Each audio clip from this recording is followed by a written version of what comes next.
Hello and welcome to the Wrestling Headlines AEW Dynamite review. My name is Matt Maher, aka Imp, and we are live here on Wrestling Headlines YouTube and also available later in podcast form to review a great wrestling show. My name is Matt Maher, aka Imp, as I just introduced, but joining me once again is James Boyd. It was in my head to do Avril Lavigne for it. I think it was Avril Lavigne. Well, hey, you want to be my Boyd friend? But I thought about it earlier. It's like, you know what? I won't do that. But it was too good to not Imp, I'm going to have to turn you down on that one. Sorry. If you want James, just to send a request of him to be your Boyd friend, you can hit him up on Twitter at James Boyd. Yeah. It's tired Imp today. I don't know what you got yourself into. Anyway, how are you doing, James? Feeling towards this Dynamite review? I was really good until you started telling people to solicit my inbox. Like, no, don't do that. Do not. Do not. Don't do this. But yeah, really good show. It's really fun time right now for my two favorite wrestling promotions right now. But seeing Hangman back, like there was a lot of talk. The past few months, like going into, or like about a month or so ago, going into All Out and wondering about the Hangman and did they bury him or was he moved aside for the incoming talent? And no, not at all. And we're going to get the match that people wanted eventually, just like they've been asked for, and like it's gonna be really fun. And like I know Rich from One East Radio, my co-host, he's going to have a lot of fun, like taking a victory lap on telling people they were wrong. He's gonna have a lot of fun. I don't have that amount of pettiness in it at times, but like he does 100% of the time all the time. So like it's gonna be fun. If you want to get a quick scoop of their thoughts, Rich Lasser did clip a bit of a previous One Nation Radio episode to put onto the Social Suplex YouTube channel of just a little bit of hindsight from the One Nation Radio boys. Just a little bit of, well, I say hindsight, it's also the blatantly obvious if you were watching the show. Right. Yeah. Right. Yeah, like either you trust the booker and you like the show, or you don't, right? Like, and you want to be the booker. Like, it's one or the other. And like, don't be wrong, fantasy booking is cool, and like we do all those kind of like projects or whatever else for Social Suplex. But like, if you enjoy the show, if you trust the direction that they're going, don't, and like you feel like the showrunner / booker, whatever show you're watching, is like taking you to place that you want to go more times than not, then either you trust them or you don't. And I don't know really how to say it more like simple than that. I'm not saying anything profound. It's just what it is. Either you like the show and you want to see where or how it plays out, and like, or you don't trust where this is going. And at that point, like maybe you should like look into that a bit, right, and start questioning things. Well, I was listening to the Wrestle Talk review of Dynamite earlier today, and they just raised a really good point where, because they were criticised by some people in their chat about fantasy booking one and not the other. That makes sense, as in wanting to do something over the other. And it just raised a point of, well, when the show's good, when there's so many different directions they could go and all of them sound really appetizing, you just want to fantasy book and think about all these different amazing situations that could pop up. Like, I remember the height of New Japan when it was, should they crown Naito or not, was the question. And just in 2018? Yeah. For when they didn't crown Naito. But it's just that point of, when you were watching it at the time, it was like, yeah, it would suck if Naito didn't win, but that's because they've made me root for Naito. It would also be awesome to see an amazing reign from Okada. So they created two avenues where both were amazing. And you just start to fantasy book in your head. Just the flight of fantasy. Yeah. And it's no different here with Hangman. There's so many different roads they could go. So many different things. Well, I mean, I can't speak for the domestic fandom in New Japan, but like in the Western fandom, there was so much riding on the 2018 Wrestle Kingdom, right? Where I think that's 12, I believe. Whereas like, all right, either Naito wins here, and he goes on he has this big, ace run for lack of a better term, or like they're going to get back to Kenny Omega at Dominion or something like that. And like there were two, those are two huge Western like fan bases on both sides. They were like, they weren't necessarily rooting for what makes the most sense or what's most narratively pleasing overall. It was more of like, we like our guys and we want our guys to win, be damned but the other one. And it's like the path that they went ended up serving both, right? Like they got to the Omega thing, and then they got to the Naito thing. It sucks that the Naito thing happened in the pandemic and the rest of the world went to hell, but like that's where they were headed. And for my talk of feeling like they waited too long on Naito at times where it felt like I watched G1s or whatever, so I felt like almost like he was slowing down. By the time he got to the Dome, he had a great match. And then the Kenta thing, I had, it didn't work for me, but like they sold a shit ton of tickets to the next pay-per-view or next big show. And so like who knows what would have happened if not for the pandemic, but like they were off to a really good start. And then, like most things in the last few years, like what the hell because of the pandemic. I mean, we are getting a little bit ahead of ourselves because yes, immediately we were here to talk about AEW. That's not a good thing. This show might go 2.5 hours. At least it still works in relating to a certain return that happened with Hangman coming back in the main event. Is he just immediately just all the different scenarios coming into your head? I was like, oh, Full Gear's a month away. Is this the right time? And then of course when he asks that question, well, if it's yes or no, that's two completely different scenarios. Personally, neither of which are bad, because they've earned that trust with Hangman, where if he loses here, it's of a bigger scope idea, and there'll be heartbreak there. But obviously, again, is it good or is it bad to pull a Naito? And to not give it him that amazing crowning moment, and he just hold it off? Do you break people's hearts because you're gonna make? It's not. You don't want them to want it. You want them to need it. They need him to win.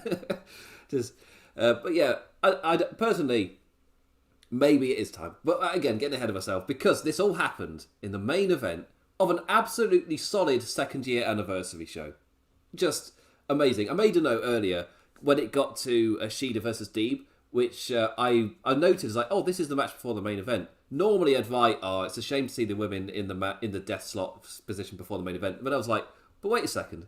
In a show that flows this well, is that even a thing? Is that just a thing from like a different company, from a different way of running shows, where before the main event you give the crowd a little bit of a kind of come down, you send two people out there in the death slot before the main event where they just want the main event to happen. And I was watching this show and go, but there is no death slot. It's all good. It's all building to something. It's all going somewhere. This particular week, absolutely. Like everything mattered on the show.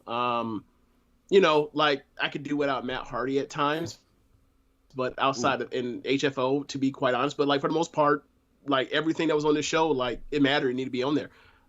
So yeah, I thought this was a very good show as well. I'd have to remember what happened on last year's anniversary show to compare it, but like, but that's a little bit that's more nerdy things that I do. But like, I really did like this show.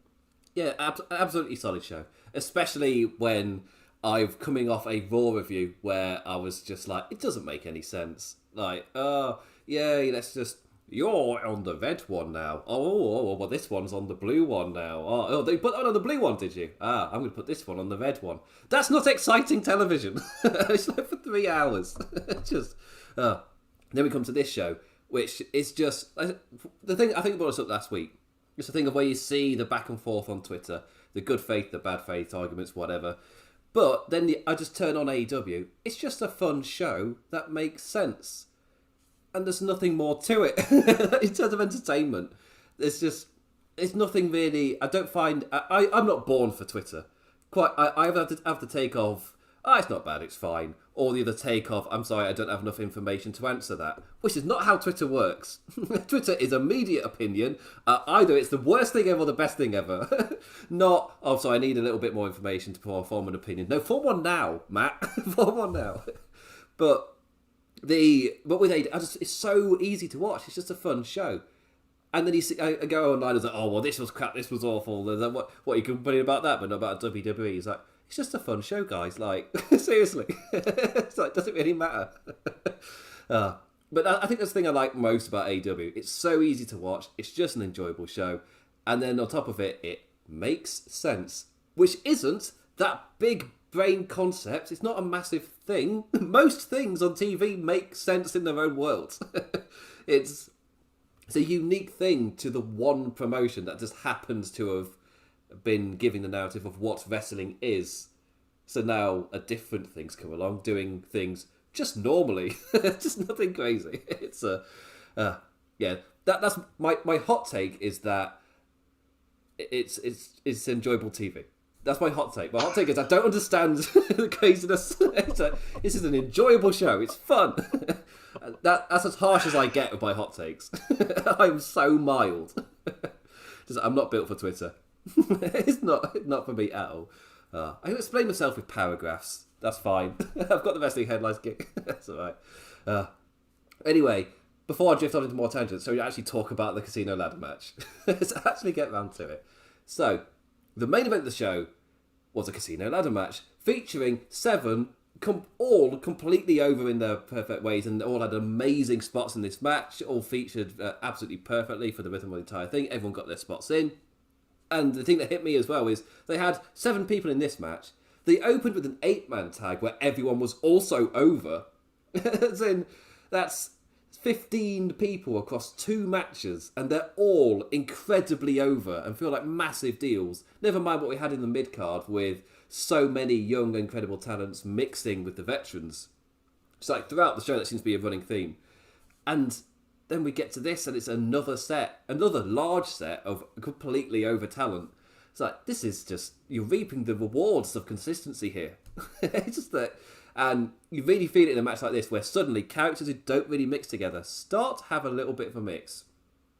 And Franklin the dog, who I have no idea who he is, but he just came out. He looked like a happy dog, and out he went. So I'm assuming he's a mascot for a sports team. I've got no idea. The Philadelphia 76ers, yeah. Is that a baseball? No, that's NBA basketball. Oh, it's a basketball, right. Yeah, they're called the 1776ers, yeah. The thing I learned earlier today is the tune. I don't know if do we need to talk about it? Do we need to talk about 1776, or are we good? I think we're good. Is it gonna be beef between an American and a Briton? Are we good?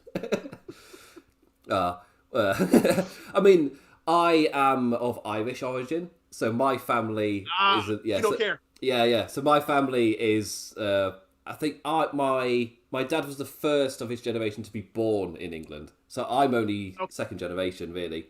I'm of the... just a little thing. British people will know what Windrush is, where there's a load of immigration during the 70s, mostly from like Caribbean or African countries. Maybe Indian as well, I can't remember. But just different countries from all over the world, like Pakistan, India, Caribbean, because we wanted people into the country because we needed to beef up the population after the war. And from Ireland was one of my families, and that's called like the Windrush generation. But I'm not. Technically, my family doesn't, because Windrush is more appealed to, not meant to be more like not white, and because we're from a neighbouring white country, we didn't. Whenever there was a bit of controversy, I'll say, just to stay out of a massive conversation to do with Windrush. My family was left out of it, even though we're the same generation of immigrants. We just happen to come from a different country, so bit of a. So I'm Immigration's a thing, man. Yeah. It's not exactly the prettiest side of humanity. Yeah, but yeah, I get you. Yeah. So my family's Irish, so I'm not exactly. As if, for example, my family just can't stand the Royals. Just don't get it. As in, we understand it's a big tourist thing. But I just don't get people who get enamored with them. I just don't get it. It's just... It's a thing over here, too. Like, all of them will be on, like, you go to the grocery store, like, you see the tabloids, like, they'll, every other week, like, one of the roles is on there, and I'm just like, the name of the basketball team is 1776 to commemorate us, like, leaving that, right? Why do we care about the royal family? It's just, I don't, whatever. They're famous people, whatever. Look, it's cool. I don't really get too upset with people that care about what they care about. It's more or less like, it more gets me like the people that like get upset about like when people like say how much they hate the Kardashians. Like, what did they do to y'all? Yeah. Like, what did they do to y'all? Like, if people like it, let people like what they like. If it's not problematic, that's fine. Like with the Royals, it's kind of like I get more annoyed with people that are like, who gives a F about the Royals? Like, I get it because like we left, but at the same time, whatever. Let's get back to wrestling. Yeah, let's get back to wrestling. Do this. Let's get to wrestling. I told James before I came on air, I am absolutely knackered. The fact that I'm vertical is a miracle, and there's a massive chance I won't be able to stop myself going on tangents. We've already just massively gone. All right, I'm just going to try to avoid debate from this point forward. So we had, I've written down the names in order just to quickly blast through it. Orange Cassidy, Pac, Andrade El Idolo, Matt Hardy, Lance Archer, John Moxley, and who? We'll get to him when it's his time. So, my first note was on Franklin the dog, which took us on that massive tangent. That's right. Yeah. So, this was a damn fun telly-main event. Like, my God. And, of course, I was watching going, it's a ladder match. There might be a few kind of spots. And then the crowd started chanting, we want tables. And I'm like, come on, guys, it's a ladder match. You're going to see some incredible spots. It's I see that as a chant of a hangover from a previous generation. And for it to happen here, this is not an AEW chant. It's just a weird thing of, this is a non-standard rules match, therefore we want tables chants to come out. And like, but what they're showing us is awesome. Like, why do you need the arbitrary just crashing through a table? I don't get it. It's just... Maybe it's because it's a ladder. You were so, the TLC thing that we've had for the last 20 years because of someone like Matt Hardy, for example. Like that you want to see somebody do a big dive through, like on somebody, and you're going to do it through over a ladder bridge laid across, or a table most likely. And eventually they did build to the spot with Matt Hardy doing the leg drop off of one. So like it, I can see it from both sides. I would never chant the kind of thing if I was there, but whatever. Like I didn't think it necessarily took away from the match. I thought that Andrade, it reminded me of the spot that he did when he did the sun flip power bomb onto, I forgot who it was, but it reminded me of when he did the Finn Balor and Finn Balor got on the ladder bridge. After he hit the ladder bridge, he bounced up like because it was hanging off the ladder that was holding him up and supporting him in the middle rope. So like he bounced and he like almost went like 4 feet off of it. It reminded me of that. And it was really fun. Like I really enjoyed all the crazy things that happened. Like I really enjoyed when like Archer basically has the ring to himself. He's the only person standing in the match, and then Moxley's music hits, and it's like this goofy ass bitch like left the ring and decided to go run it with him in the out in the around the fans at, like out in the crowd, and I was like, that is so stupid. I love it. That's fantastic. Like they had that huge fight just a couple weeks ago. Like, of course, like it doesn't make sense. It's dumb, but it's dumb in a fun way. Yeah. So whatever. And just the fact that whole bit just ended with the two just launching chairs at each other. I'm just like, oh yes. Like there's no entrance like a Moxley entrance, and Lance Archer reacting to it stupidly like that. It's just like, oh yes, such an injection of energy. Oh, it's so damn good. But the other thing as well with the other table spot was after a certain Hangman Page made his return, and this was one of the debates: should Hangman Page be the surprise entrance in the ladder match? Some wanting a much longer story to build, saying no. Others like, it's been building long enough. You've got like a month to do this. It's perfectly fine. You can have him return, have a month to build full gear. Good, all great. However, he then started doing some crazy spots. He's just returned and he's hitting a Deadeye off the top of the ladder onto Pac.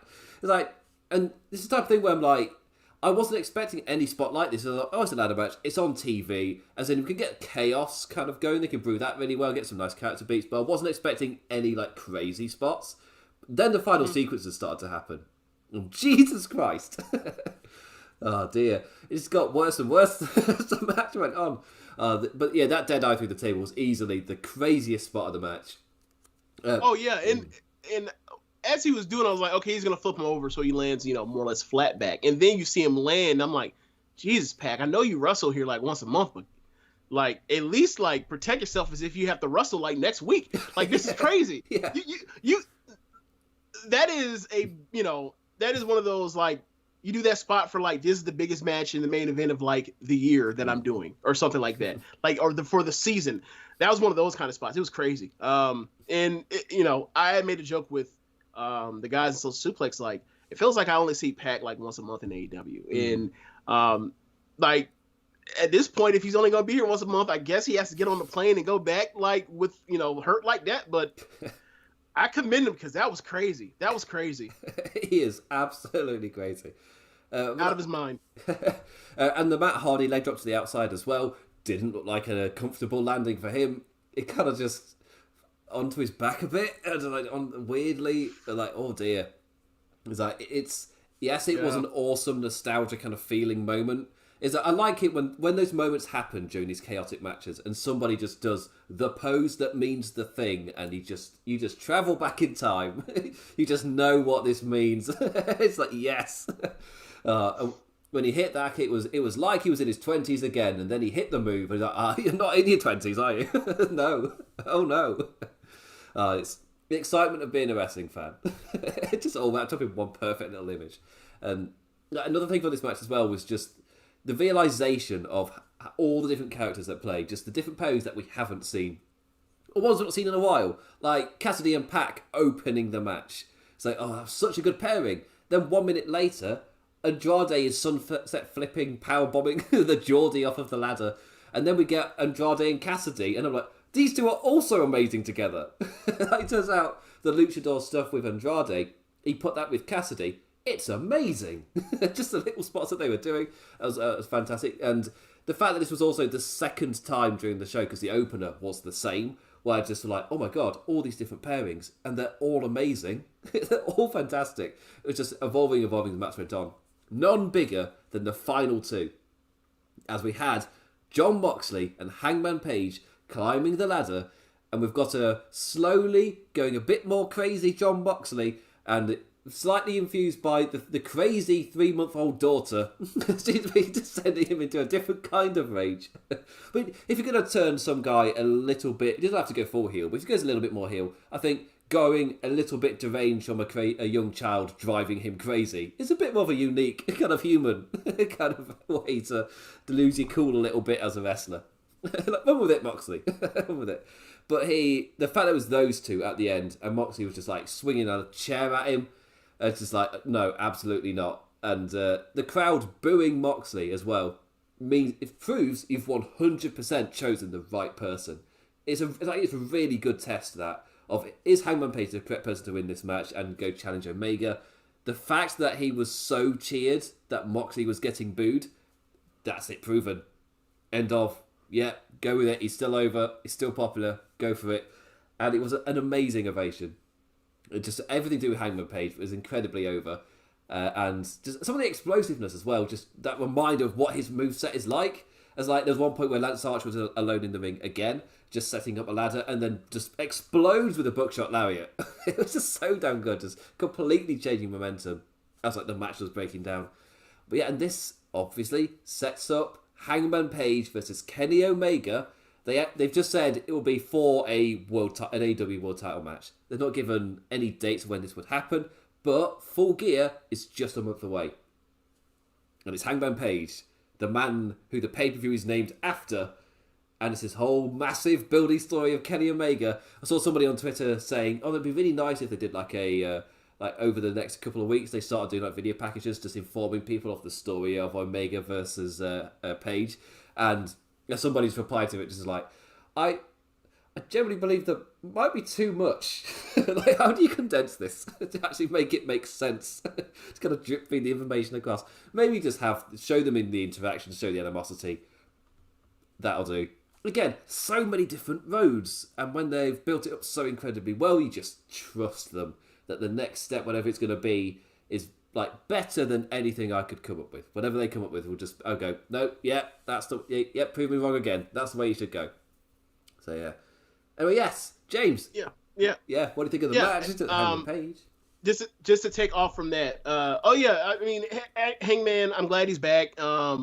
He is one of the most important people to the, like, if you were to say, like, what is the most important thing for AEW's run, like, you would say, like, this promotion is built as the story of Hangman, like, his rise from being somebody that they lost they made it to the final against Jericho, lost in the first the title pay-per-view, and has tried to, like, rebound since that, got with Omega, clearly advanced and made it to the top without him. Hangman had issues and stumbled and had issues with the Young Bucks and all that kind of stuff. And, like, the whole story so far about the company has been, like, the growth of this one particular guy. Now, to be fair, him as a character and him as a person that speaks for himself, I'm still like left cold on that compared to most people. But I'm not a person that's going to then also say hold up everything because, like, my one thing isn't, I'm not completely satisfied, but everybody else is. So it's like, yeah, like, same for Bray Wyatt. Like, he was over at a certain time. Fuck it, push him. So same thing with him. Like, put him to the moon. I don't care. So, and it's not like he's some bad wrestler. Like, he's going to have the matches. So, so for me, like, this is it. Like, I think the next time they wherever it is, like, if it's a pay-per-view, then, like, he should beat Kenny Omega. And after, if you ask, like, what's next for Kenny Omega after this, like, you still have the Daniel Bryanson match. Like, Daniel Bryanson showed up and said, you are the best in the world. Like, this doesn't even have to be about the title. So, like, they can continue their feud after he's gone. It's like, there is a place for for Omega after the world title. I'm kind of interested to see what they have for Hangman if and when he becomes the champion, like, let's say the next few months, beginning of next year. Like, I wonder what his title programs look like. Like, there are a bunch of heels he could face, but I thought it would have helped alleviate all doubt if he had faced, Adam Cole or Malachi Black before then. But we're here now. I guess those will just have to be his title contenders or his title challengers. Oh, what a bad thing, right? What a shame. Yeah, what a shame to go against like one of the hottest acts in pro wrestling, Malachi Black or Adam Cole as champion. What a terrible thing. Like, it's not as if, like, there isn't some long form story, a long tracking story between Adam Cole and Adam Page that they can just pull right up. You tried to murder me. Yeah. Like, it's pretty straightforward. Like, I see why you want to fight him. He tried to murder you. Actually, he quote unquote did murder you. Yeah. And even if they don't want to go the BTE route, there's still, with the whole elite thing and the tensions that can exist easily, they can easily come up with something. Not forgetting as well, in terms of the way AEW set up, I'm not ignoring the fact that it was Moxley and Page fighting on the top of that ladder. And if you want to build to another massive one, there's so many you can do. Like, good God, so many incredible matches. And, one before you move on from the ladder match, one other thing. Jake Roberts is back. Apparently he was having some health issues, so yeah. I guess good to see him back. Killing people with Lance Archer during the entrance. Returning in their own unique style. Oh, and on that as well, the little interaction between Lance Archer and Pac in the match was also amazing. Like, it was as soon as Lance Archer went for the pounce on Pac and the way Pac sold it, I was like, have we not had this? I don't think we've had this pairing before. This is an amazing pairing. But they were hovering around each other earlier in the year when they were both, like, mad at Eddie Kingston. So, okay. So, like, they had been they've made eyes at each other before. So, like, I like Archer. I love Pac. Like, let them go kill each other. That's great. Fantastic. let the toys smash into each other. I don't care. Like, that's fun. They've locked eyes from across the bar, just haven't gotten up from their seats yet. It'll happen. It'll happen. Anyway, I'm going to now go through the rest of the card in order with as few tangents as possible. Fingers crossed. Let's see how this goes. So, the second anniversary show, October 6th, 2021. A show so packed. So it's white hot opening multi-man match starts with them all in the ring. No entrances. The show comes on air. You see them there. Ding, ding, ding. The bell goes. And then as they're doing, like, the little circling things before they go for the lockups or whatever, that's when the commentary start to introduce the show. I was like, oh, shit. Right, yeah. Cool. Yeah. Let's get into this. Yeah. Get into the action. And it was absolutely amazing. just the crowd on their feet for at least the last 10 minutes. It might have been even more than that. Yeah, I can't remember what spot got them on their feet, but they didn't sit down for the rest of the match. But especially at least for the first 5 rows or so, which is quite something. And it's just such an incredible match. So such a fun way to open the show. And they gave it 20 minutes as well. Me as well, watching it on Fight, I never went to adverts or anything. I was just able to continue watching the show, which personally, quite often with Dynamite, is just the best way to watch it. Especially with the ladder match, Lance Archer's entrance. That was during the ad break. But for me, just full everything. Lovely, awesome fight. Especially if you're watching, especially if you're outside the US, it's so good. It's a better way to watch it compared to waiting till the weekend to watch it on the 4th iteration of a channel. They don't promote it. It's not a great place. It was also, but when I was writing my notes for this, I was about to write oh man, Nick Jackson and Jungle Boy, what a great pairing. But then so was Adam Cole, Jungle Boy, and Adam Cole and Christian, and Bryan Danielson and Matt Jackson, and Danielson and Omega. It's just oh my god, every single person is incredible with the other guy. It just hit me. What an amazing array of talent they had in this match. And that's why it hit me again in the main event. It's they did it twice in one night. With 7 and 8 people in one match. And the way they interacted was all fantastic. In the end, with Christian Cage taken out by an indie taker to the outside, the numbers disadvantage gradually raised its head. And this, when he went out for me, that's when the match really kicked into an amazing gear. Just that next level. It was just that numbers of disadvantage. It didn't happen immediately. It was slowly and gradually throughout the match. With our goodies taking turns to face all 4 elite lads solo. And it didn't happen immediately because you got your Luchasaurus bit after that, where he then destroys everybody and stays into that match. You got the amazing run from Danielson. It's just that over the course of the next 10 minutes or so, that's when slowly it starts to rear its head.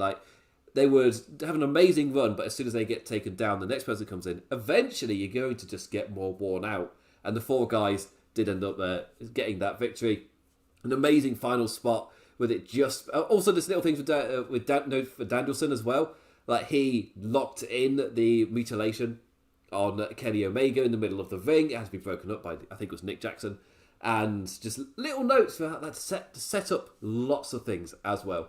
But the end of the match was poor Jungle Boy in the middle of that ring in a spot I personally thought they were setting Luchasaurus up when they were all in the 4 different corners, but they weren't. They won't go for this. When Jungle Boy finds himself caught in the middle of all 4 of them and eating a 4-way... Did they give it a special name, or was it just the... I mean, you may as well call it a quadruple BTE trigger. That was in my head, the 4-way BTE trigger. Every single bar. I think Rich on Twitter was something like, that's after this, send them to heaven or something. It's just... Yeah. The only way that would have been better is if Adam Cole didn't give the knee, he gave a pump kick or a super kick. That's the only way it would have been better. It was awesome. Yeah. The crowd, again, I said the crowd were on their feet. They were into just everything to do with this match. Also, the crowd is with you when they do where Adam Cole's got somebody in the camel clutch, and then the Jacksons run back and forth they're going to do something, kiss him on the cheek. The fans chanted "Holy shit!" Holy shit for that. It's yes, you're going to be a good crowd. Yes. Oh yeah, but yes, James, what an opening match.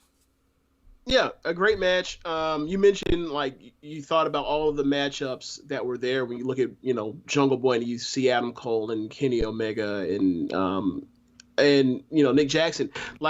That was the same thing for me, and then it made me think of how Paul White thinks that Christian is the best worker in the world, and it's you look at that and you see Christian, and Christian's a great worker. I'm not trying to denigrate Christian. I've liked Christian for a long time. Christian is a great worker still to this day, right? I think he's a better worker than Edge at this point. Probably maybe, and a lot of people argue always was. But you look at that with Daniel Bryan and Kenny Omega and Adam Cole and Nick Jackson, and there's a great case that he was the 5th best worker in that match, which lets which makes you understand, when you have that level of depth in that ring and what the story they were going for, you were in for a ride even before they got to nitty gritty, but there were so many great things, and like the way they the heels isolated the wrestlers, let them go nuts, and then you take them out with the numbers game. Like it was like, you know, it reminded me of a Shield match in a way. It was like a cross between a Shield match, one of their great Shield matches, and like the 12-person tag match between like the Elite, Hangman, and FTR versus Dark Order from last year, where it's like there's a bunch of people, there's Bayface side, heel side. We're going to basically, during this match, all the chaos, we're going to isolate and take out a babyface, and then the babyfaces from then will have to fight with all their heart to overcome the numbers game, and eventually they will be taken down. But you will see these babyfaces fight their ass off, and it was great. Like watching Luchasaurs like clear house and go nuts is awesome. Watching Daniel Bryan clear out all 4 of them dudes with mid kicks like for a stretch was great. It was a blast. It was really a blast. It's probably one of my 10 favorite matches in AEW this year.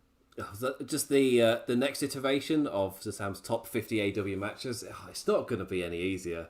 Good God. No, it's not. Good God. I didn't contribute because I didn't want to be paralyzed by having to cut down. I was like, I don't know. I was ducking them too. Oh man, it's just this. Especially, I don't know how I'm going to remember all of these amazing TV matches. I swear it's like every other week, and this week he got 2. Just to add to the list, it's like what? Just but what happens? What happens when the pops stop? Well, what happens? What are they going to do? What are we going to do?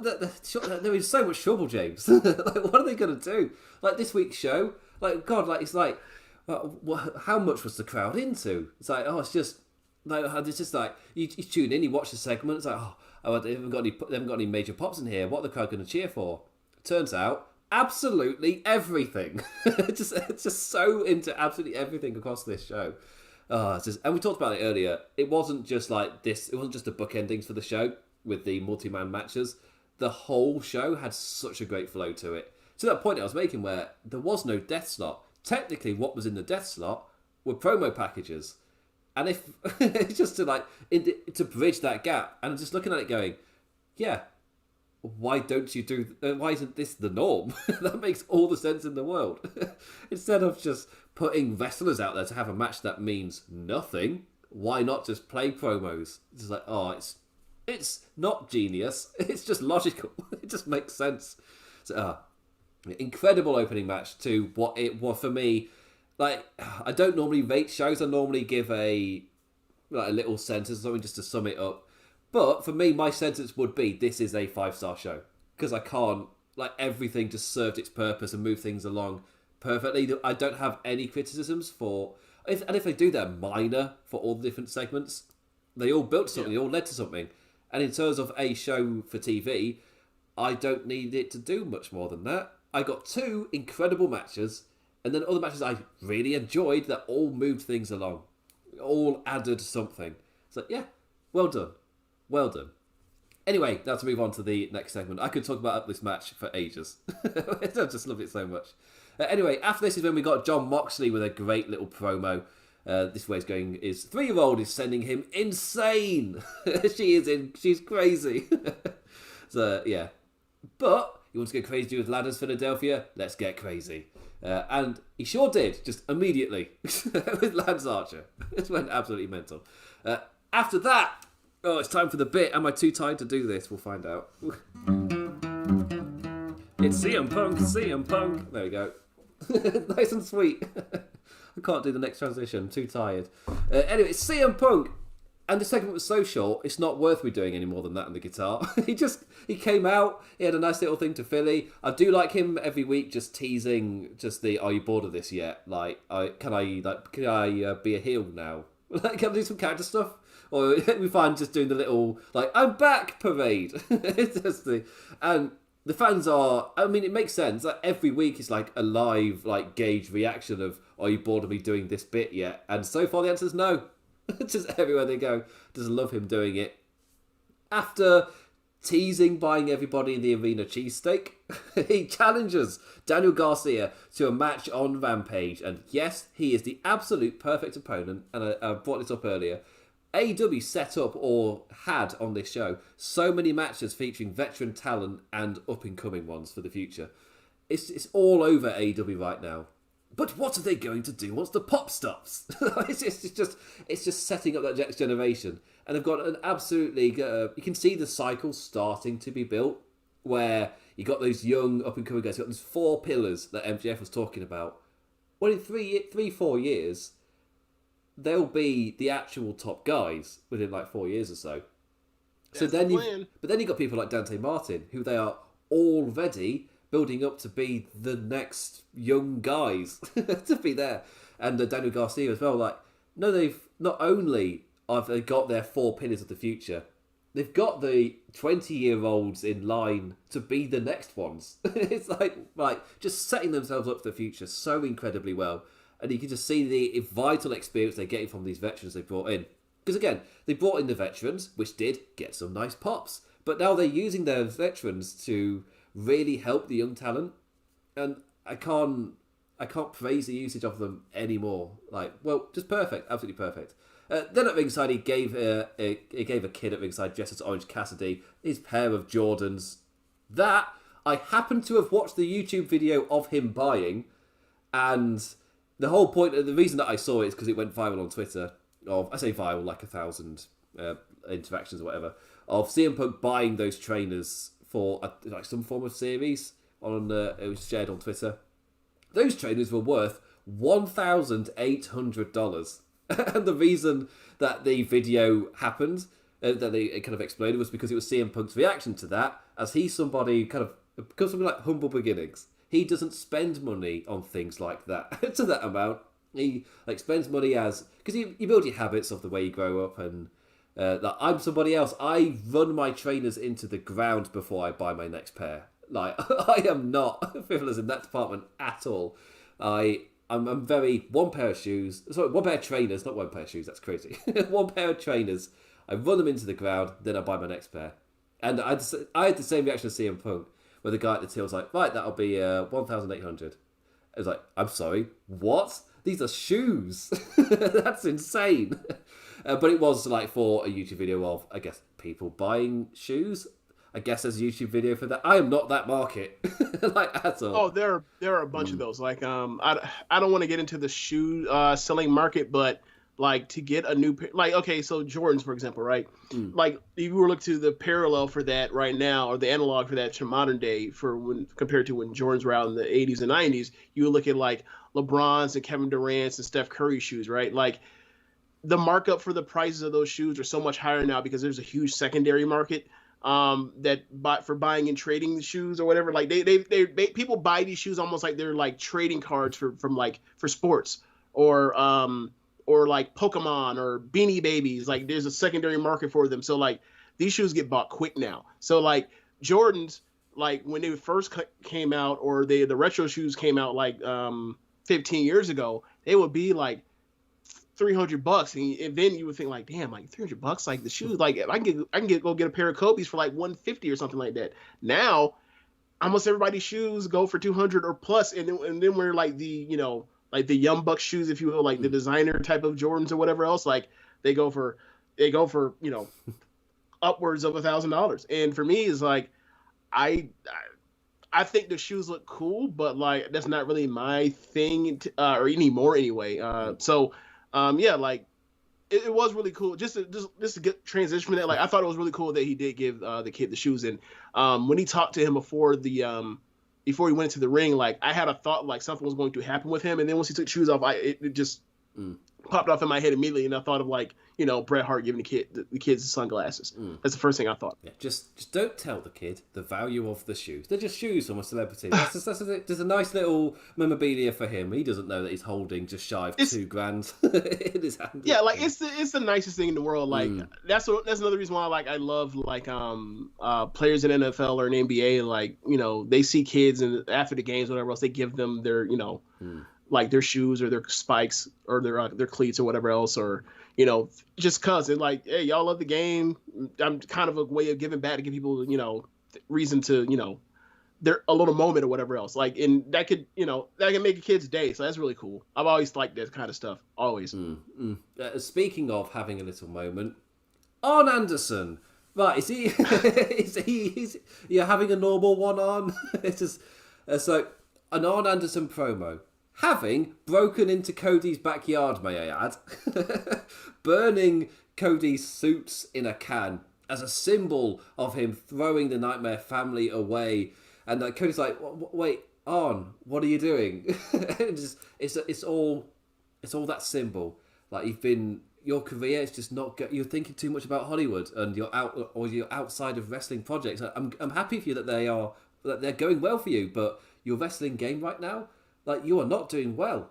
You are not succeeding. All of this is a massive distraction. It's like, burn this tie. It's like, well, it's a nice tie though, Arn. I don't want to burn the tie. It's like, this is excess. Just telling him that he's blinded by that excess. He needs to burn it away. To burn that side of him away if he wants to succeed. And the immediate question coming from, or two questions. One, is Arn all right? It's just 2 weeks in a row, just interesting lines of reason for what he's going with stuff. And secondly, for what this means for Cody, are they leaning in? Like, because Cody's openly said that he doesn't want to turn heel. He doesn't want to play just the heel bad guy character. But I'm looking at this going, I don't think he has to be a heel. For me, just the whole Homelander thing as well. I've brought that up before, just that thing of he's a guy who his entire thing is wanting to be universally loved. But he's a bad guy, and once that comes out, it's just and if Cody goes that way, where he's technically playing a good guy, but he's not a good guy. So you do that together, I was like, yes. I'm all for that. Almost like early Kurt Angle in a way. Yeah. Yes, less. I guess the word's hammy, but that sounds disrespectful. Yes, to Kurt Angle. yes, definitely far more reserved. But yeah. Yes, that's a better way to put it. Yeah, it's more of the premise than the actual act. Yes, yeah, and I think that would be amazing. Just to do that, it feeds really well into it because it's just I am like America's hero. I'm here to save you, America. I have solved racism by marrying a. I am Cody Rhodes. And everyone's like, "Come on, Cody." Like, it was you could argue that he's already been doing that. One could argue he's already been doing that. So like, it would be nothing to lean more into it. I just want to take it back real quick, take a step back, and point out that if person A mimed having a gun and pointed at person B's head and pulling the trigger, and then later person A did a B&E and took person B's clothes and then set it in person B's backyard and then started a fire unannounced, and then person A then slapped person B to coerce them into doing something that person A wanted, we would be saying that person B should be filing for some type of protective order or service, right?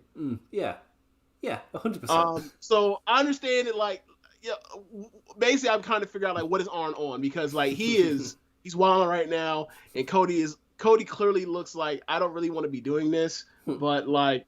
Maybe I respect Arn, and plus, like, maybe if I do what he says, he won't hurt me. Like, we need to check in on Cody. Do you disagree? No, it's to twist. I guess twist the Street Profits. Arn has had a bit too much of the smoke. Like, calm down, man. Just like You just take a minute. Just take a minute. Just sit right there. Just it's all right. We're back to normal in a minute. I have a question for you. Do you think that because of the reaction to Arn Anderson with the Glock last week, that like they said, hey, you got to do another promo, Arn, and it has to be even more outlandish? Or do you think this is the plan all along? Do you think like this is already playing? They're like, yeah, this is a part of a story. It was like, yo, look at the responses got Arn Anderson being out of his mind. Go out there and do some more, Arn. And Arn's like, okay, fine. I'll give the kids what they want. This fits so well into like that next step that it's quite difficult to not see it as already planned type of thing. Like, okay. Like the Cody line of what you're going to do on, shoot me. Like that's obviously thrown in afterwards.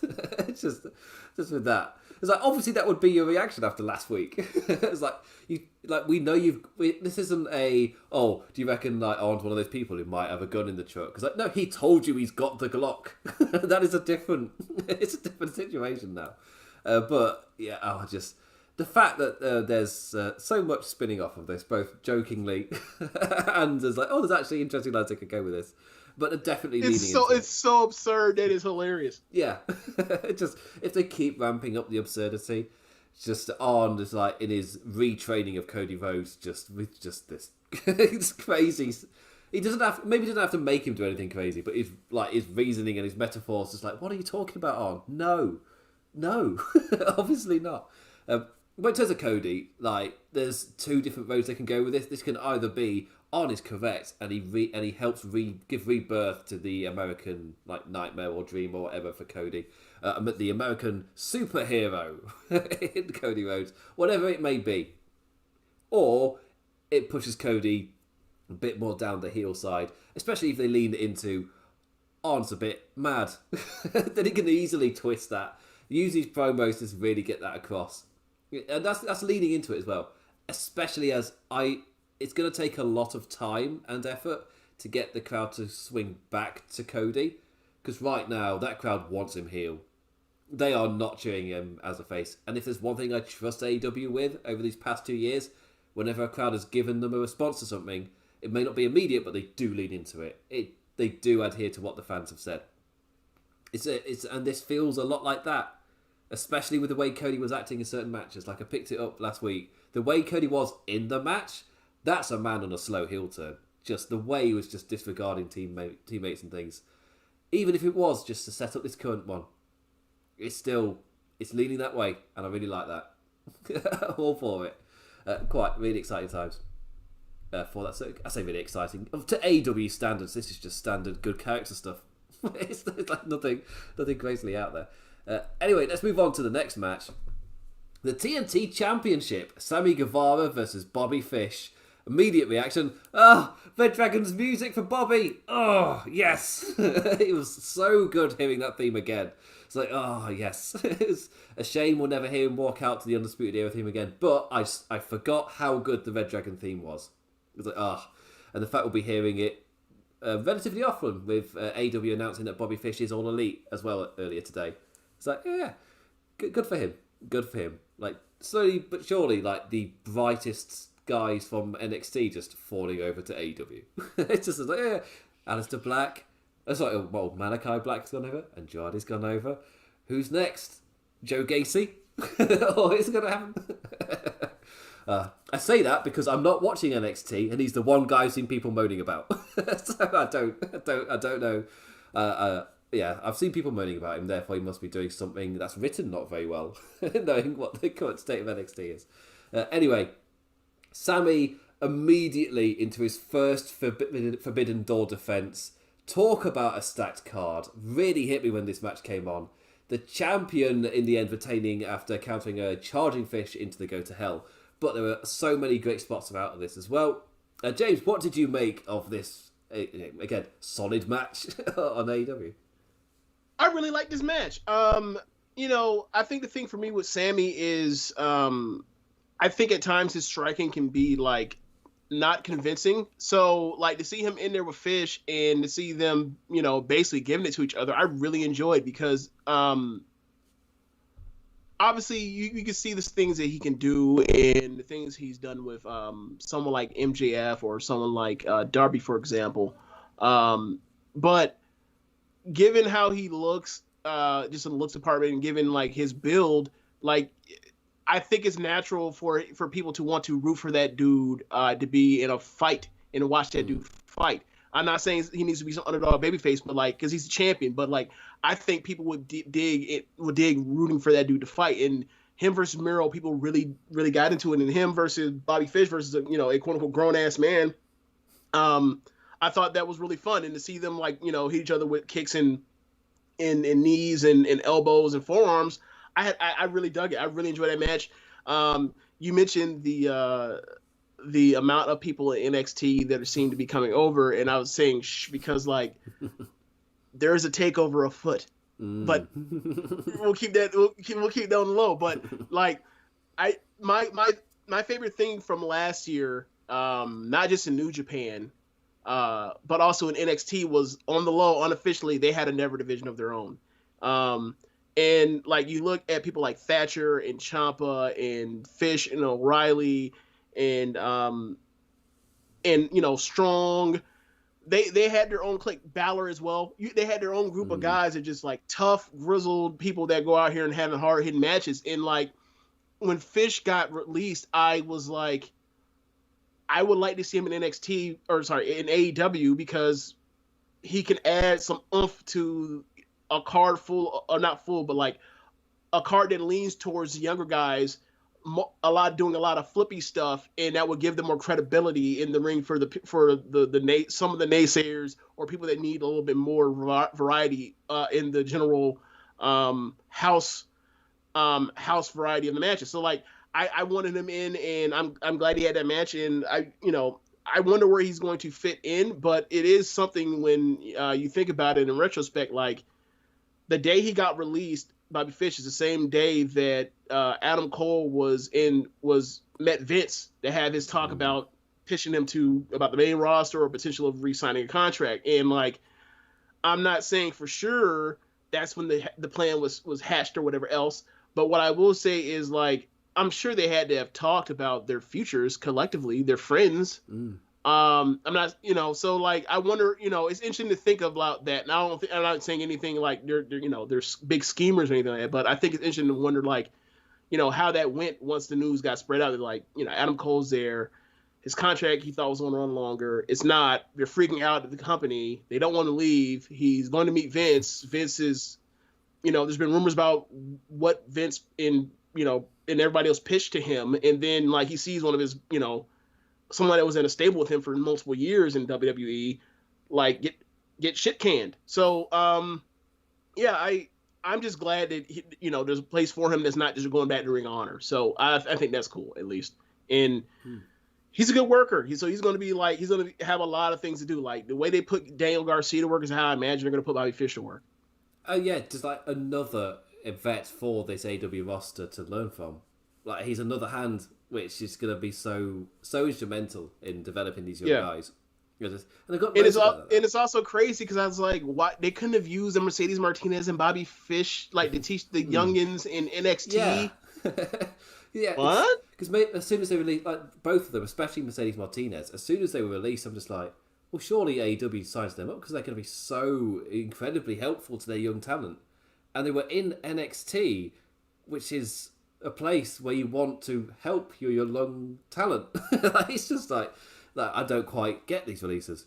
And for me, Mercedes Martinez would have been a as soon as you're available, pick them up kind of person. We saw this week. We've got the TBS title tournament coming up. Who knows who'll be in it? We know a few names, but we also got another veteran in Serena Deeb kind of amped up later in the show. So they are looking to kind of lift up some of that lower talent, and that includes the veterans going for stuff. They've got, it's just across the board. There's so much great veteran talent in AEW, but they're not featuring. It's not them we're going to feature just the veteran talent facing each other. Like, no, all of them are facing young guys. Not one of them is just like you're over, therefore you fight someone else is over. It's like, no, you're all helping everybody else here, which is, it helps the world so damn much. And you get excited about the future for when those young talents they are developing then interact with each other. Yeah, so good. So damn good. Also, after this, America Top Team all came out to say hello. Paige was out with the distraction for Scorpio Sky Sneak Attack, all to bring out Chris Jericho to clean house. Hager in his cleaning gloves, launching MMA lads away over towards the ramp as well, where Lambert was there, stood running his mouth and laying down a gauntlet for next week in Florida, in Miami. Sammy, Hager and Jericho versus Men of the Year and Junior Dos Santos, with, I forgot his name, Mr. Knee Man in their corner. What was the guy who did the knee? Jorge Masvidal. He's one of the more famous UFC wrestlers or UFC fighters of the last, let's say, 3 years. All right. So him That's James, the knee guy. That's how we call it. That's what British accent we calling him. Yeah, so he'll be in their corner. So big MMA names in alongside Men of the Year. And yeah, a big match for Miami. A surprise, surprise, AEW on this White Hot show used this moment to set up a White Hot match for next week. Crazy. Yeah. With this gigantic, with this big, UFC fighter who's from Miami. It was like, they get it, man. They just get it. And just to, like, a little side on it, what I've heard about the Joe Gacy character and the way it's badly written, Lambert is how you do whatever that character's meant to be. This is how you actually do it. So this is what you actually do it. It's just... Yeah. I wanted to mention that. Like, the heat that Lambert had last night.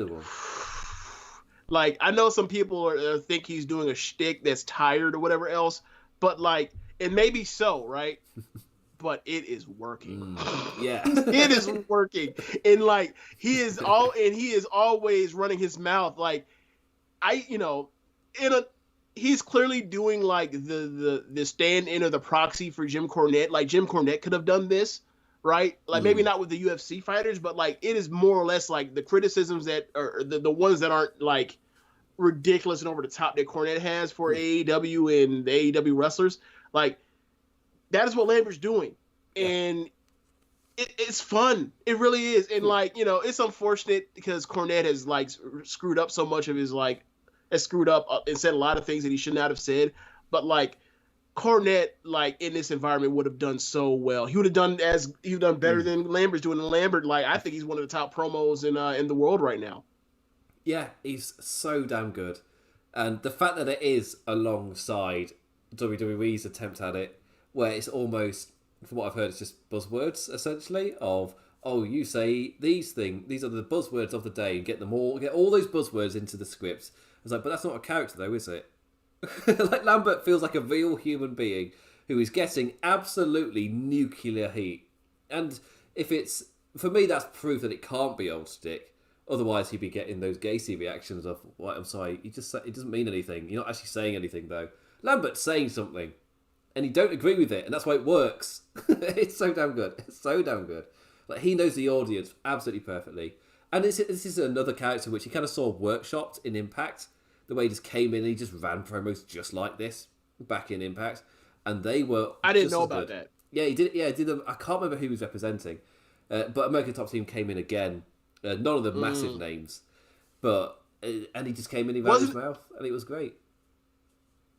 Oh, I might try Googling this. They brought in a number of MMA guys in Impact over the years. So I don't know. Wow, I'm blanking. I'm trying to think of who it was. There's one in particular where I remember they had Mr. Kennedy, like, when he showed up, when the MMA guy showed up, like, yes. Mr. Kennedy, like, put his hands over his head, like, I can't believe this. Oh my god, meme. Yes. Yeah. Yes, I actually have it as a GIF. That was Tito. Tito Ortiz. That's it. Tito Ortiz. That's who it was. Yes. All right. Yep. It absolutely was him. Yes. It's just amazing. It's so good because they have obviously this absolutely incredible thing, and the crowd are just like, who's this? Cool. I just don't care. And Kennedy's reaction just sums it all up absolutely perfectly. It's so good. He just could not sell it. It's so damn good. But yeah, also it turns out Dan Lambert came in to do a feud against, I think the pair seemed to be Moose and Lashley. So Lashley versus MMA guys makes sense, like Hager versus MMA guys. So yeah, it makes sense. They realise, oh yeah, American Top Team, if they feuded with Lashley, yeah, that makes sense. Why don't you run that? And yeah, but the Lambert character got workshopped there, and he's seeing just how damn good it is. It worked in front of these bigger crowds where it's absolutely deafening, those boos. It's like, oh, good God. It's like it's in a derby game. Is a derby game a phrase in America? Just thought. No. So I'm going to say no. It's a local rival, like to local rival sports teams, I guess. Okay. I guess if I'm right, Giants versus Jets. They're both New York, right? Yes. Yeah. Yes. So like that, if they were to face each other, for me, it's Nottingham versus Derby because we're city neighbours. So when our teams face each other, it's a heated rivalry. One time I was at a match, and this does link back. This isn't a wild tangent. I was at a match, and one of the players who used to play for Nottingham Forest, but was playing for Derby in this match, he scored a goal, and towards the Forest fans, he kissed the Derby badge on his shirt, and absolutely deafening boos. And it's just like, as soon when I heard the Dan Lambert boos, it just reminded me of that because I was in the stadium for that match, and just hearing those deafening boos, I was like, I've been in a crowd that were giving boos like that, and it is incredible. It's like, in terms of like great reactions you can be a part of, it's not just the cheering and the happy ones that are great to be a part of a crowd for. When it's giving a reaction like that to Dan Lambert, it's great to be a part of. It really is. And Dan Lambert, he's absolutely killing it. This is how you do a character like that. Absolutely perfect. He knows exactly what he's doing. He's working to a T. Anyway, do need to move on. James might have called it earlier in the show. Anyway, Tony Khan's announcement, which didn't involve Tony Khan at all. It was just an announcement. The one part, he got one half of this right. There was no Tony Khan. Where's our Tony? Aubrey has got a mystery belt-like object. What could it be? It's Michael Cole could decide, oh my god, it's a belt-like object. As she swings it. Tony Schiavone unveiling the TBS Championship for the women's division. It was rumoured beforehand, but we're finally seeing it here. To be first crowned on, I think I asked, was it One Nation? I think I said that question of One Nation Radio about TBS champions. Not listened to the episode back. Yeah. Yeah. So you've had this conversation, but I've not listened to you ask the conversation that I asked the question for anyway. Yeah, I don't remember what I said, but I think I think there was talk of a championship, and then the TBS champion that was going to be for basically the TNT title for women. And I was like, that's cool. I still want my trios title though. Oh yes, that's definitely next so line. And so for me, like I'm with it because I want to see the women have a reason to have a secondary storyline and more time given to them on television. So when that would almost have to happen. So that's the way to expand it. I think they're off to a really good start with Shida and Serena, and this tournament, like there's gonna be a chance for them to try out some talent that and put them in positions that they're really in AEW. So I'm for it. They have themselves one gigantic star. They need more than one gigantic star to make that division pop. Yeah, and there's people in the works that you can see. It's just they're not there yet, which gets a bit of an issue. Yeah, they have people that I think are cornerstones to the division. Like I would, Thunder Rosa, obviously, Jade, obviously, Nyla, the former champions that we've already had. And then like you look at someone like Serena, just because of the strength of her work, Red Velvet. Like they have people there, Jamie Hayter as well, but it's just it comes to now you got to put them on TV. Now you got to give them reasons to be angry at each other and watch them want to kick each other's ass, or team together. And like it's really hard to do when you only give them so much time. So like this will now give them a reason to want to give more time, because like the thing with AEW from watching it, like you compare them to the transition from like Nikki Bella and Paige and AJ Lee over to the Horsewomen, like it was the growing pains of putting them on TV and giving them more than a 3-minute match, or a certain amount or a very small amount of time. It came to like you're gonna have to go through the pains of them learning and the crowd having to learn that like these matches are not piss breaks. These matches are important. These matches are and these people are stars. And like over time, they got to that with Becky Lynch, Sasha Banks, and Asuka and the rest of the Horsewomen and Alexa Bliss as well, right? So the thing for AEW is they have so much talent seemingly everywhere except for the women's established known talent except for the women's division. And it's almost like it feels a lot of times like they don't want to do anything that like has any kind of like learning curve for the audience. They just are afraid of almost like anything bad possibly happen. Like they almost like they want to have perfect shows. It's like, hey, can't do that. If you want this division to be where it's going, where it needs to be, you're going to have to be in the shit sometime, and it's fine. Yeah, and you got to be okay with it.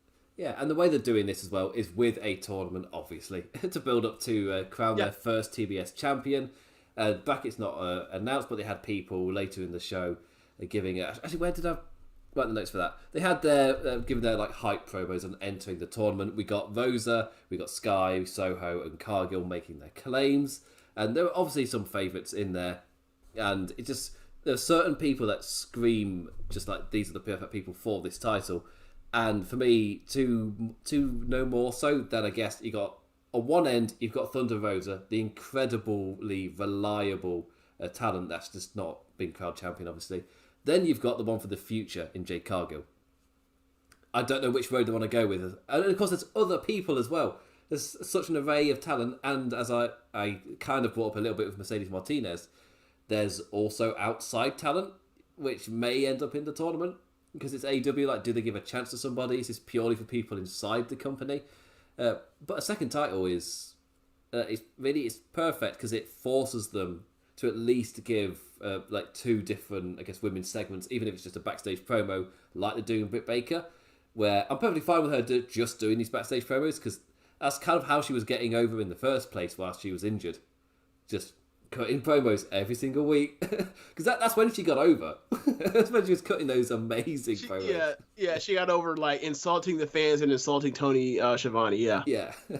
So just like letting her cut these promos. I'm the champion now. Of course she's not wrestling. I'm the high and mighty champion. Why would I wrestle? It's like it's on purpose. You're booking Swerve not defending his title like once, but on purpose. You do it on purpose where it's not on TV, not really wrestling, not really doing so. I find that stat crazy. It's just absolutely crazy. Do you remember the old Dean Ambrose US title reign that was like almost like a year long and he defended like maybe like 3 times or something like that? Yeah, because I remember WWE started to hype it towards the end of his reign, and I remember just being on, it might have been message boards back then, or whatever it was, just comment sections, and they just saw it throughout there, just like, yeah, but it doesn't mean anything though, because he's not defended it. Like, he's just a champion of what division? Because he's not defended it against anybody. What does it mean? So, yeah. So to actually like book that on purpose just a little bit, or you save her for the big events as well. Like, that's also great. Make it feel like a big deal. Like, seeing Baker is a big deal type of situation. And of course, those associated with her also start to feel like a big deal themselves.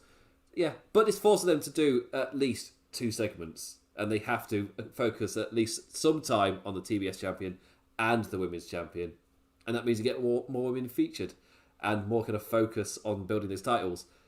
And there's nothing but positives for that because it's felt like they're going the right direction for a little while now, and this is just going to help with that. It's just going to help. Anyway, time to move on to Darby Allin with Sting versus Nick Camarado with QT Marshall and Aaron Solo. Before the match, Darby Allin sat down with JR, elaborating on why he paints his face, like openly telling the story about surviving the car crash with his uncle, reiterating that same final message. MJF isn't going to be able to beat him mentally like that. We're going to have to see a different side. And we got the answer later in the show. But here, the match itself was the Darby Allin showcase. Just pretty quick. I got extra stuff in the ad break, but it wasn't much more different. Maybe a bit of Nick headlocking, but that wasn't most of it. Most of this match was during the ad break, because as soon as we returned, it was like straight into the coffin drop and Allin wins. It's like, oh, cool, right, okay, yeah. But the big pop afterwards was QT Marshall hitting the Diamond Cutter, but it completely failed. Sting popping up with the Ishii no sell and Stinger death drop. Down goes QT Marshall. And it's just, it was a bit of fun. I like Stinger doing that. I do enjoy it. Oh, I loved it. I think that QT Marshall is a gigantic geek. So like the fact that he got in the ring to even do that, I was like, who wants to see QT Marshall get his ass whooped by Sting? And then like in a match or whatever to get retribution. And then like Sting just gets up, and I loved it. He just got him, was like, yeah, fuck that. I'm just going to hit you with a Scorpion Death Drop, you geek. So it was fun. It was really fun. And I think that QT Marshall needs to go holler at Jericho. Like they showed the back of his head, and he needs to go talk to Jericho. And he needs to go talk to. Like, come on, QT, sort it out. Sort it out. just address it. Look, there are two paths. Actually, there are two paths. Either you can fake it, or you could just come home, right? Like, yeah. But it's halfway thing, and I think he's just trying to fake it. But his faking it is not good enough. He needs to go holler at Jericho. Yeah. There's two ends to this, and he's not going my end with my current hair. It's not happening. It's not happening, cutie. It's not happening. But anyway, I had a different point there. I completely lost it. I was just picturing with Sting and like popping up, just shouting "Equals there!" Just going for it. I love it. And I put out a tweet earlier because the New Japan Twitter account were hyping up the next show. And I was like, yeah, Jeremy's going to love that I've not had the time to watch a single minute of the G1 this week and got the review in for like Sunday/Monday. And my time is not freeing up. So I don't know where I'm going to fit in that binge. But I'm sorry, Evil. I might not be able to watch any of your matches. Oh, what a shame. What a shame. I'll have to skip them for time. Anyway. I mean... Has he been acting as if he wants his matches to be watched over the last 14, 15 months? I mean, in terms of his, especially in his G1 as well, Jeremy and I, we've done 2 top 5s now, and he's not featured in either of them. It doesn't appear he's going to be... Of course not. Yeah. It doesn't appear he's going to be featuring in the next one either. Like, I feel like I'm fine to not watch it. And, because sometimes when you write a column like that, I'll be like, oh, well, Jeremy's probably going to talk about one match, so he can talk about it. That's fine. The match has been talked about. I can slip Yano in here. I can slip in Yano. I can get my... And I put Toru Yano as match number 5 last week. Surely to the similar reaction from Jeremy, like, oh, for God's sakes, him. For God's sakes. Just as like, yeah, to give me 5 minutes of Kota Ibushi's G1 almost toppling off a cliff as he stumbles down ringside with a hood on his head. Just give me that tension. It's fine. It's nonsense bollocks. But don't give me a 25-minute King of Pro Wrestling epic. Don't be doing that. 25 minutes, no. 5 minutes of madness. I love the dash of madness. Anyway, Dark Order are all back together and they're on the same page, all doing their hand thing together. The main debate was, should Alan Angels put his mask back on because he looks like other bald people with beards? And it's like, yeah, they do have 2 slightly ginger bearded people within that group, and also John Silver's also bald with a beard. They raised a point. So they have too many bald beardy people, and the answer is it's fine to have multiple. It's all right. Nobody cares. It's all right. Anyway, after that, it's just nice to see them all on the same page following the show last week. This is when we got Dante Martin. And as soon as this happened, and it's Tony Schiavone giving him some mic time, and my immediate reaction was like, this is so good to see a young talent like him given some confident mic time. Like, this isn't just some, oh, I'm new around here, but hopefully you will like my plucky courage. Like, it's nothing like that. He's not... he's not giving any like Morty reactions or anything. Like, oh, all right, I'm in. Like, it's nothing like that. Nothing like that. But he just says, like, he really has. He's proven himself, like, against the likes of the AEW champion, like Kenny Omega. Like, he's ready to fight anybody. Shit. I just love the whole. I was with the whole arena with this.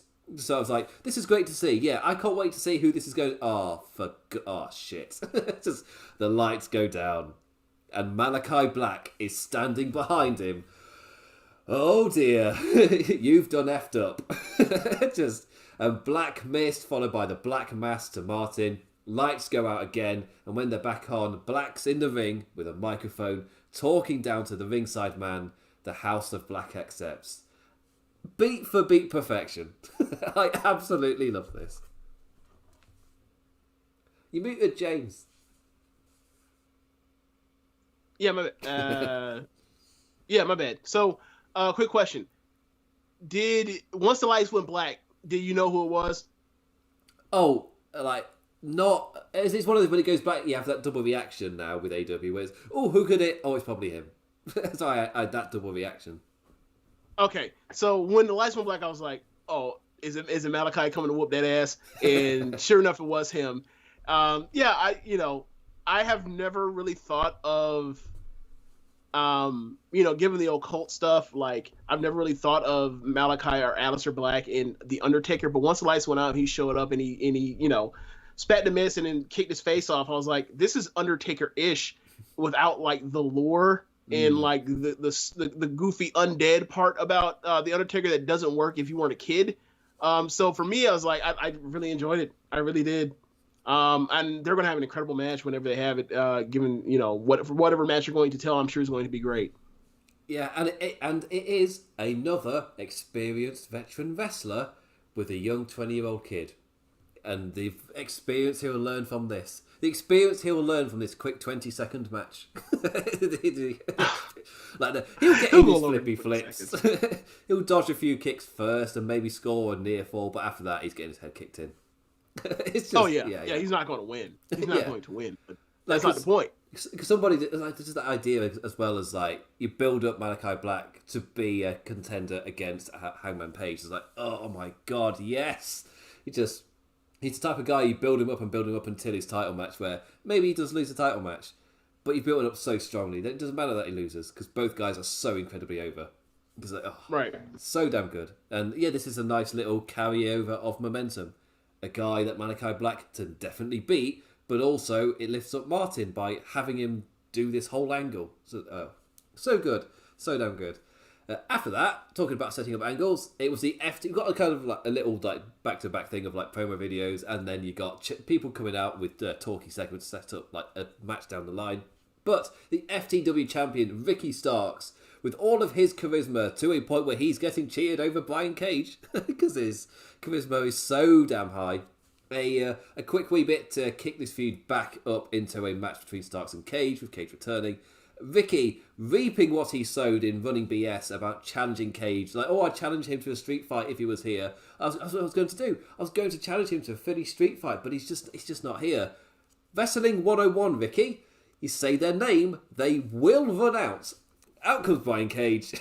Just immediately, I was like, okay, yeah. And then later in the show, it was announced that for Rampage, it will be the FTW Championship in a Philly street fight. The crowd giving that a really loud pop. They'll look into that. I mean, obviously the question is, they do have the energy for that match after the ladder match that came later, right? Because that was incredible. Because Rampage was... We're going to see.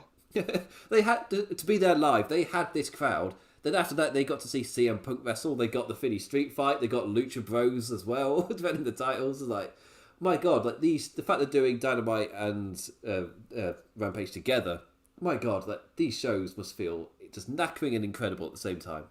Just to watch them. Yeah, solid stuff setting this up. After that was a match where, again, this is where I was saying it, like, I'd usually call this the death spot, but this show flowed so incredibly well that this is just the next segment, it's just the next match, and it's flowed incredibly into the match with the little trophy of the first female to 50 wins, Hikaru Shida versus Serena Deeb. And my immediate reaction is that, oh, look, they've got a nice little trophy for her. It's like, we've not seen her on TV for a little bit. And there's like, oh, they've got the trophy there. So we all know Shida's going to win. It's like, oh, of course she's going to win. They've got her little trophy. And it's just like, it'll be a nice little moment. We've not seen her for a while on like main TV. But we'll give her this nice little moment. It's like, thank you for being champion during a difficult time. And as soon as the match got into the second half and I've watched Deeb working over that leg, I was like, am I being done over here? I am an idiot. But I generally didn't. It was just a side thought. I was like, nah, Shida's obviously winning this to set this up. It'd be a nice little moment. AEW are babyface promotion. They wouldn't do me dirty like this. Right? They used that against me. That goodwill. For an amazing segment. I did absolutely love this. Don't get me wrong. I thought this was really, really good. And as James was saying earlier, like a really good start to the Hikaru Shida and Serena Deeb, pushing Serena Deeb for this tournament. This is a good push in the right direction, like giving characters outside of that main title picture a genuine direction, some full character, not just let's have a match and maybe a little tiff like the feud we've just come out of that we've been seeing every week on Dynamite. This was genuine character shifting, which was really solid stuff. And so, yeah, Shida was set up to be presented with that nice little trophy for that nice little milestone. No, not at all. And for the match itself, like booking Deeb in here just confirms yourself a solid little match for yourself. It's just you got that. You can turn the other way, but like, cool, this match will be great. That's all right. I can move on to the next thing now. And now they're properly giving her a little character push too. These two are great. Like my main critique is, it's just a shame they're not featured that like more often because they're really good. Yeah, yeah. And like these are two of the handful of best workers in that division, right? Like, I mean, all Riho, Thunder Rosa, and then you can pick whoever your fifth is, but like those are the top four for me. So yeah, I mean, in a way, it reminded me of Serena in the Eliminator match or Eliminator tourney earlier in the year. Like, she will go to the legs.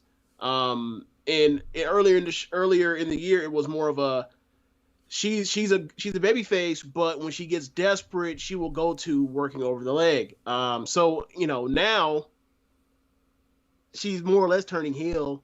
So.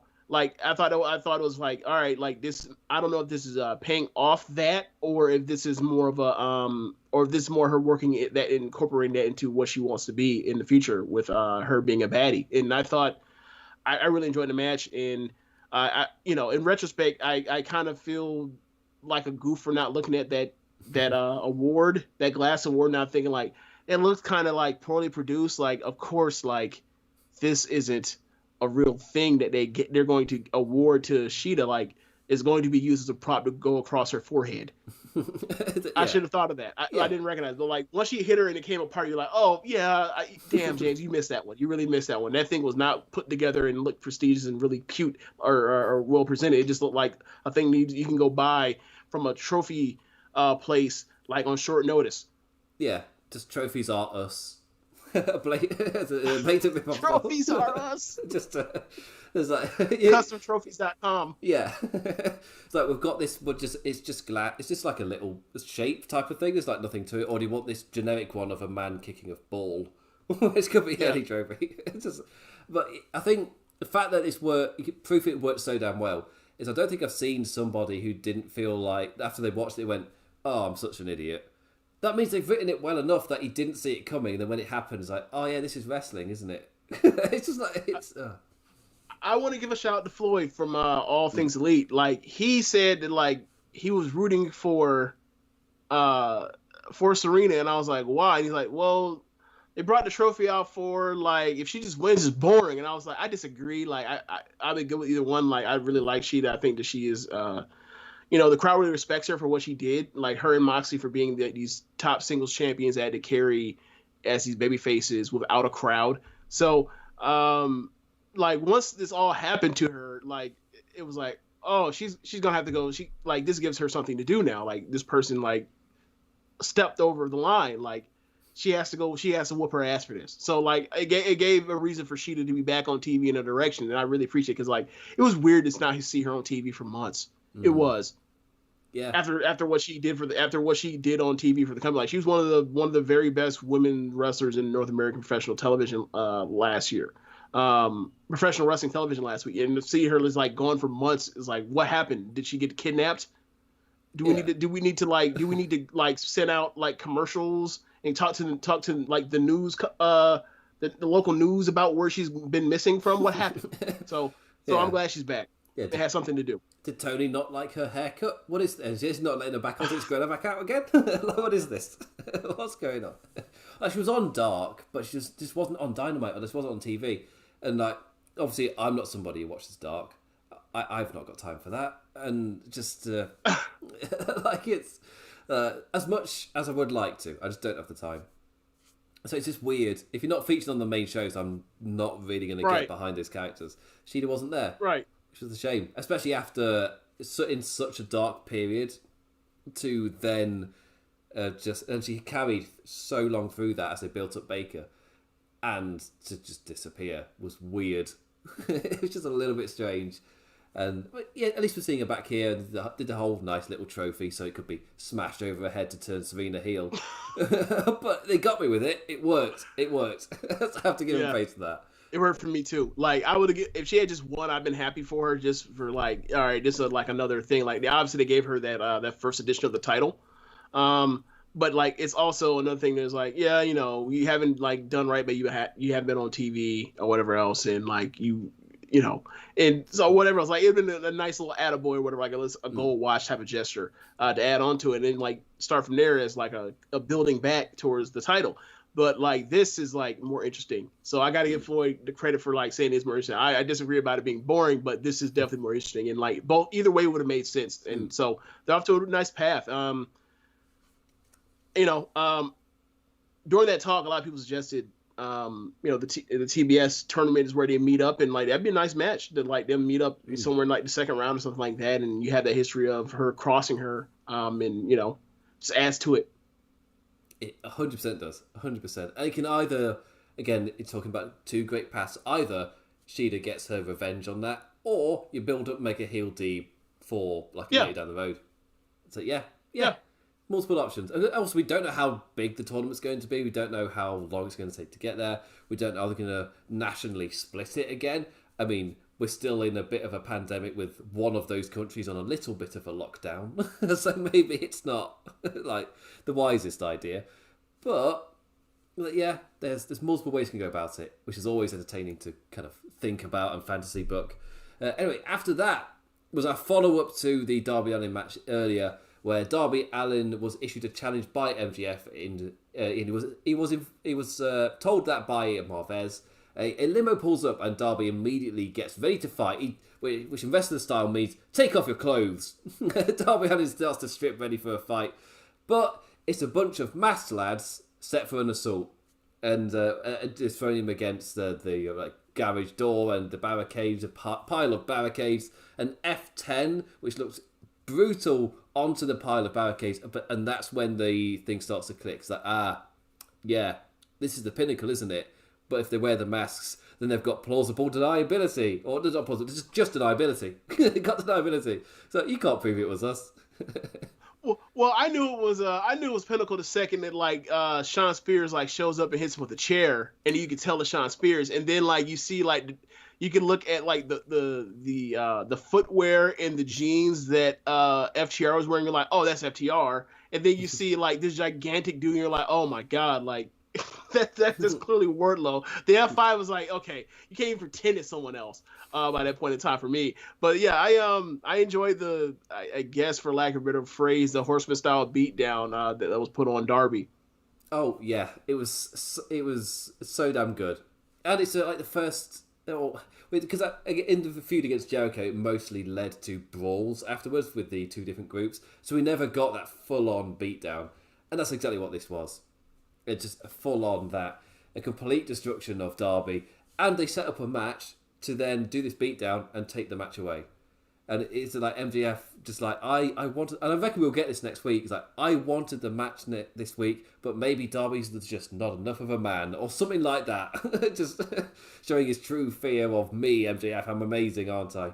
Just, they can run with it. And without Darby, they can have Darby Allin off for a few weeks and just have MJF running his mouth. It's just how Darby's running from him, or whatever logic you want to go with.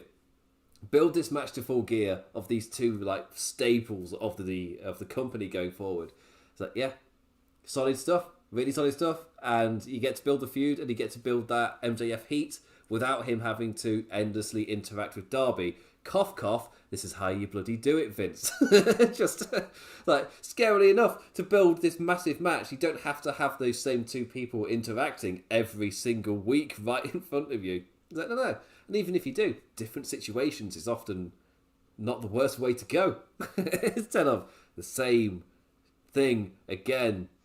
Doesn't matter how excited your commentators are. If it's the same thing again, I've already seen it. It doesn't matter.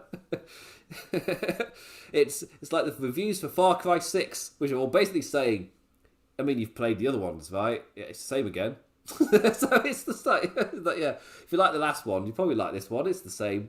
It's just, yeah. AEW mixing it up every week. I love it. And holding things off as well seems to be something they're getting really good at in terms of pacing a feud. Just giving a reason to hold off on it or just kind of delay it by a little bit. And this will probably carry it over to Full Gear. But they're getting really strong at this. And just the commentary just suddenly it's like, oh my god, these are the worst. MJF's a dick. I like Shivani's absolute disdain. Like, it just... it's some of my like favorite moments of like commentary from that clique of or that group. Like the fact that Excalibur, Jim Ross, and Shivani, like they rarely, between Excalibur and Jim Ross, they rarely agree and see eye to eye on anything. But like them hating MGF is a galvanizing force. Them hating Callus is a galvanizing force. And like that's one of the few moments where I'm just like, I'm glad Jim Ross is actually here. Because there were times during the show where Jim Ross was like, "What are you on right now?" Like he, yes, yeah, talking about like immediately made went on a rant about Mask, and I was like, "What? Who even brought this up?" Yeah, I don't. I had no idea what he was on about when he said. I was like, "What are you talking about?" Yeah, and he during the Sheeta and Deeb match, he was like, Sheeta is obviously the babyface, and he is like saying stuff about like her ring work is predictable, and I was like, yo, what is this? And they made me think of like other times he's talked about Sheeta in matches, and it's like, is he like doing the JBL thing where like he picks and chooses who he wants to cheer for or root against, regardless of whether or not they're babyface or heel, just because of he just on a whim decides to find someone to pick on? It's weird, but yeah, like hating MJF, hating Shivani, it's great. Like I love Shivani like hating these guys, all the heels. I love it. I really do. I would say as well, like I did find it in my notes. Just forgot to say that with the opening match, it was a little note because the match was so damn good. I ended up not really caring. But for the first half of the match, like it doesn't normally affect me. I can normally just if something in commentary is irritating me a little bit, I'm perfectly fine just to tune it out, and I'll just forget that I was irritated in the first place. I don't hold things like that. I won't be there at the end of the match going, "Oh, this took me out of it." I'll forget it annoyed me. Like, I'll be fine at the end of the match. But JR's grumpiness took me out of the match multiple times. It's just like I was like with the mask thing. Like I've got no idea what you're talking about. You sound really grumpy about it. Well, we generally don't know. Like I swear to God, like in the first half of the match, like every other time he opened his mouth was to moan about something. And like even when it went down to 4-on-3, his whole attitude was, "Well, they always get in the ring when it's multiple people anyway. So what does this matter?" I'm just like, even if that's your view, why are you saying this during the match on national TV where you're meant to be selling what's in front of you? Right. Yeah. Like this is the house style. You work for the house. Don't undercut what the house is trying to do, even if you think it is some type of like it is a disregard for the rules of fake fighting. Who cares? Like like if this was Georgia Championship Wrestling, sure, because those are rules. If this was Bill Watts back when he took the floor mats off and said no dives, fine, but that's not the rules. Like it is, get your people over. Don't mention the fact that they're breaking the rules, and like because you're thereby burying your ref. Yeah, because we saw this exact thing in New Japan, where he just got irritated at what the rules are in New Japan and the folk brawling around ringside and the referee not starting counts or whatever. And it was like, well, what Japan's taught us is if the action's fun enough, the crowd don't really mind. Yeah, and also if the two idiots or the two idiots in the match that are like supposed to be on the apron want to fight outside, who cares? Yeah, yeah. Who cares? But I'm not somebody who normally gets will note things down like that. Like I can hear that the commentary is just not that great on Raw, but I can just tune it out. Like it becomes a non-factor to me. It becomes a separate criticism, which is a non-factor to the rest of the show. And maybe that's my ability with AEW, where if anything were to pop up, I've had years of training for this, where I just tune it out. Can you tune out McAfee? Because McAfee is like up and down, like throughout, like from minute to minute on the show. Some like 1 minute he'll say something that's great, and then the next minute he'll say something that's like, why would you even say this? I think his sheer enthusiasm I find so infectious that even if he says something stupid, refreshing. Yeah, compared to what we used to in WWE, where it's the latest drone just saying whatever. That's fair. Yeah, that's fair. Because we're so used to them sounding like they're reading a script, and it's just nothing. It's just on the beat what the thing is to say. then someone like Pat McAfee comes around and he's a wild horse. He'll say he'll do something good, he'll do something bad, but he's pure energy just running about the place. And yeah, if for specifically WWE, he would become annoying on AEW, but for the WWE brand, he's an injection of energy that they desperately need within their heavily controlled and structured world of not well written stuff. But he just gives energy, and that really does help sell it. Which is what the commentators meant to be doing, Jim. That's the whole point. It took me out of the match, and it doesn't normally. So that must have meant it was a bit bad this week. If even I got taken out of the match when I just tuned it out. Anyway, we got there's a few promos and things to talk about now before we wrap up the review. Leo Rush talking business directed at Dante Martin. Leo Rush and Top Flight in a maybe setting up another trio. Are you doing these titles, AW? Like, come on, he's setting up another trio. Like, you've already got to that point where you've set up, like when Adam Cole came in and they did the super click. It's like, you know what? That's when it really hit off. You've got enough big talent to run this division that it'll be absolutely fine. And then they're just setting up another one. It's like, you've already got loads. It's fine. You don't need more. I mean, it doesn't hurt that you got more. But yeah, I'm all for that. We're slowly learning what Leo Rush's character is. And he knows people, but now he's also good at business himself. So we'll find out. We'll find out what's going on there. Also, Britt Baker and the gang talk the TBS Championship with the final line of jealousy is a real thing. You all have fun fighting in your little tournament. I'll be watching from the top. It's like, oh, I like that. It's just a nice little line as a cocky git champion. So well done for you, Baker. And finally, in pure AEW fashion, during the show before the main event, they then just lay on you, and after the main event as well, just lay on you all of the matches that are going to be coming up on next week's Dynamite and on Rampage specifically. So on Rampage this Friday, you've got CM Punk versus Garcia, Sky Blue versus Jade Cargill, Starks versus Cage in that Philadelphia street fight, and the tag titles are on the line as well in the Lucha Brothers versus the Acclaimed. That's another, and for me that is absolutely the kind of matches I want to see on Rampage. It's a mix of kind of establishing talent and having like a vet versus a up and coming guy. Then you got a title match as well during the end of it. Oh, and of course you got your big street fight. Yeah, for 1 hour show, absolutely solid. I assume it will absolutely fly by, as does Rampage every single week. But it does make me, as I look up my schedule, I do think, I've got to watch this and the G1. It's like, it's an hour I don't have. As solid as it sounds. Anyway, yeah, that's the end of the review. James, I was about to ask him what he thought of the show overall, but we've already done this. So, do you want to get into plugging your shit?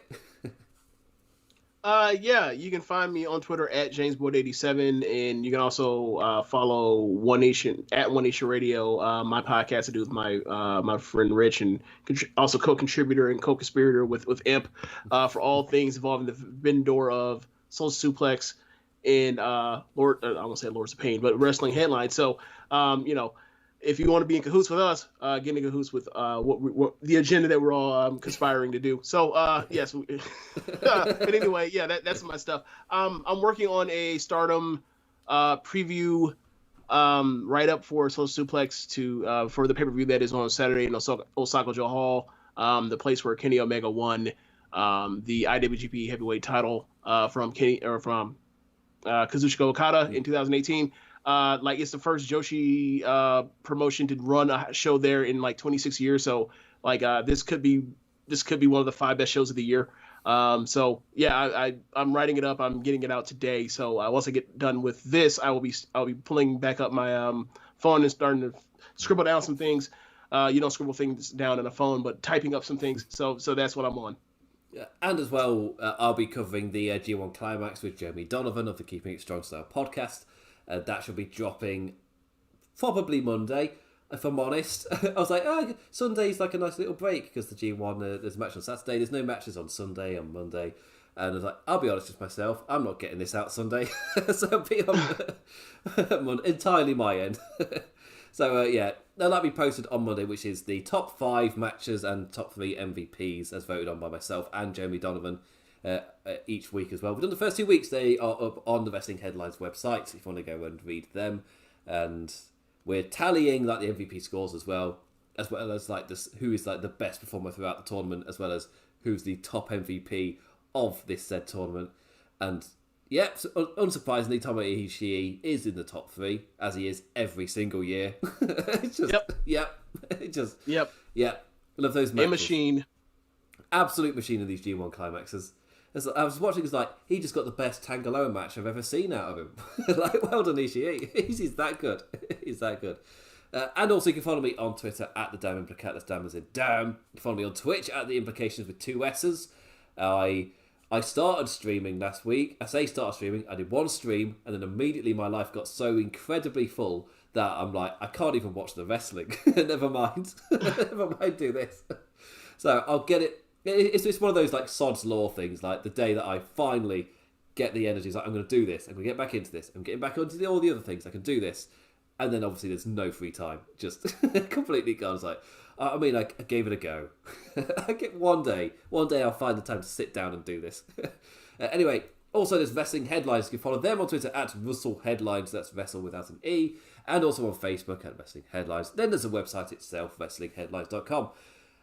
And that's it. That's the end of the AEW review for this week. I'll be back next week to review the show once again.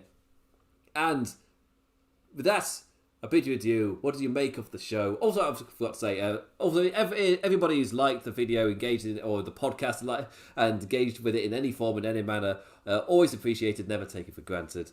With that, I bid you adieu, and James bids you later.